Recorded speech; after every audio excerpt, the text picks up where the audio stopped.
Hi guys, good evening. දැන් වෙලාව හරියටම හවස 6:00 මෙහෙ වෙලාව. මං හිතන්නේ ලංකාවට මේ වෙලාව 7 වගේ වෙන්න ඕනේ. මට මතක නැහැ පැය භාගයක් ඉස්සරහද පස්සරද කියලා.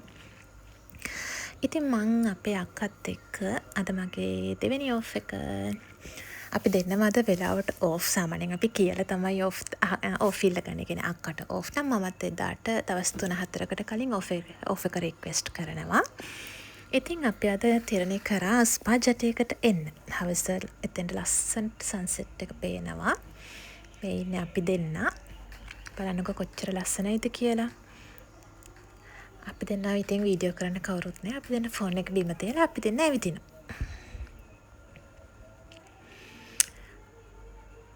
මේ තියෙන්නේ ට්‍රීට්මන්ට්ස් රූම් අර එහා පැත්තේ කැබින්ස් වගේ තියෙන්නේ. ඉතින් සාමාන්‍යයෙන් ගෙස්ලා ඉන්නකොට නම් මේ සයිඩ් එකට ස්ටාෆ් අයට යන්න දෙන්නේ නැහැ. අපි යන්න කලින් ඒක HR එකෙන් අහන්න ඕනේ. HR එකෙන් ටයිම් ස්ලොට්ස් වෙන් කරගන්න ඕනේ අපිට යන්න පුළුවන්ද බැයිද කියලා. එතකොට ඒගොල්ලෝ ස්පා එකත් එක්ක චෙක් කරලා කොච්චර ඔකියුපන්සි තියෙනවද කියලා බලලා තමයි දෙන්නේ ඒගොල්ලෝ යන්න දෙනවනම්. ඉතින් අපි මං හිතන්නේ මෙතෙන්ට ආවන් පස්සේ යන්න හිතෙන්නේ නැහැ ඇත්තට. මොකද සන්සෙට් එක ඉර එන වෙලාව ඉඳන්ම සන්සෙට් එක බැහැගෙන යනකම්ම මෙතන ඉන්න පුළුවන්. ඒ කියන්නේ මාරම ලස්සනයි වටේම මුහුද. ඊට පස්සේ අන්තිම සීප්ලේන් එකත් මේ වෙලාවට ලෑන්ඩ් කරන ටයිම් එකේ එන්නේ. ඒවා ඔක්කොමත් එක්ක හරිම ලස්සන view එකක් තියෙන්නේ. ඉතින් බලන්නකො ලස්සන. මයි අක්කයි ඉතින් ඇවිත ලස්සන බල සන්සෙට් එක බල ඉන්න. මෙතෙන්ට ඇවිල්ලා හවස් වරුවක සින්දුවක් අහනවා. හරිම ලස්සනයි. මාර ෆීලින් එකක් තියෙන්නේ view එකත් එක්ක. මම කොහොමත් මගේ ශිෆ්ට් එක ඔෆ් වෙනකොට හරි ශිෆ්ට් එකේ බ්‍රේක් එකට හරි මම අනිවාර්යෙන් මෙතෙන්ට විනාඩි 15ක් හරි ඇවිල්ලා චුට්ටක් බලාගෙන ඉන්නවා.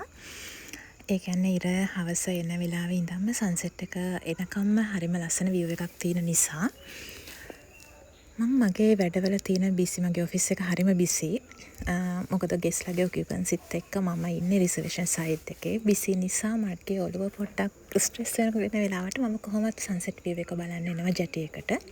අපිට ජැටි තියෙන ස්ටාෆ් ජැටි තියෙන ස්පා ජැටියක තියෙනවා. තව ගොඩක් ජැටිස් තියෙනවා. ඉතින් එතෙන්ට ඇවිල්ලා ඉඳලා යනකොට ආයි ඔෆිස් එකේ වැඩ කරන්න මයින්ඩ් එක රිලැක්ස් වෙලා තමයි මම යන්නේ. මගේ ළඟ ගොඩක් සන්සෙට් වීඩියෝස් තියෙනවා, ලස්සන වීඩියෝස් තියෙනවා. ඔයගොල්ලෝ මාව සබ්ස්ක්‍රයිබ් කරන්න. මම මොල්ඩියෝස් වල තියෙන අයිඩල් ලයිෆ් එක, මම මෙහි කොහොමද ජීවත් වෙන්නේ, මම කන්නේ බොන්නේ, මම මොනවද කරන්නේ, මගේ ෆ්‍රී ටයිම් එක කොහොමද ගෙවෙන්නේ, මගේ හැමදේම මගේ වීඩියෝස් වලින් ඉස්සරහට ගේන්න හිතාගෙන ඉන්නේ. ඔයගොල්ලෝ කැමති නම් මගේ වීඩියෝස් ලයික් කරන්න, කමෙන්ට් කරන්න, ඒ වගේම සබ්ස්ක්‍රයිබ් කරන්න අමතක කරන්න එපා.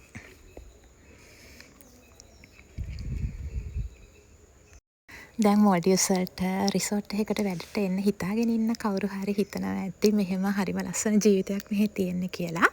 අනේ නැහැ, අපේ ජීවිතය ඇත්තටම ඉඩ හදා ගන්න ඕනේ. මොකද මෙහෙ වැඩ කරන එක ලේසි නැහැ. මං කියන්නේ අංගලා මල්ලිලා අයියලා අක්කලා ඔක්කොම මෙහෙ ඉන්නවා ඇති. ඒකලා දන්නවා ඇති කොහොමද. හරිම බිසි. බිසි කියන්නේ නෝමල් ෂිෆ්ට් එක 8-5 නම් අපි ඩබල් ෂිෆ්ට් කරනවා. මං සමහරක් දවස්වල රැට 1-2ට විතර ඔෆ් වෙන්නේ. ඉතින් ඇත්තටම මේ වගේ ටයිම් එකක් කියන්නේ අපේ හිතට මාර සැහැල්ලුවක්. මෙහි අයිලන්ඩ් ලයිෆ් එක නිසා මෙහි ඉතින් තියෙනවා වොලිබෝල් මැචස්, බැඩ්මින්ටන් මැචස්, ගොඩක් දේවල් තියෙනවා. ඒවල කෝඩ්ස් පවා තියෙනවා. බැඩ්මින්ටන් කෝඩ්ස් ගොඩක් දේවල් තියෙනවා. ඊට පස්සේ ස්ටාෆ් පාටිස් තියෙනවා. එක නැෂනලිටිස් වලින් ඉන්නවා කට්ටිය. ඉතින් ඒගොල්ලොත් එක්ක හොඳින් ඉන්න ඕනේ. මොකද රූම් එකකට වැටෙන අපි සාමාන්‍යයෙන් එක්සිකියුටිව් ලෙවල්, මැනේජ්මන්ට් ලෙවල් නැත්තම් අපිට ෂෙයාරින් රූම්ස් හම්බෙන්නේ. ඉතින් අපි ඩිෆරන්ට් නැෂනලිටිස් එක්ක ඉන්න විදිය අපි දැනගන්න ඕනේ ඇත්තටම. අපි හොඳට ඉන්නවා නම් අපිට හැමදාම ඒ කියන්නේ ඒගොල්ලොත් එක්ක හොඳින් ඉන්නවා නම් අපිට ඇත්තටම ප්‍රශ්නයක් නැහැ. ගිහින් එන්නම්. එතකන් පරිස්සමින් ඉන්න ඕනේ කට්ටිය.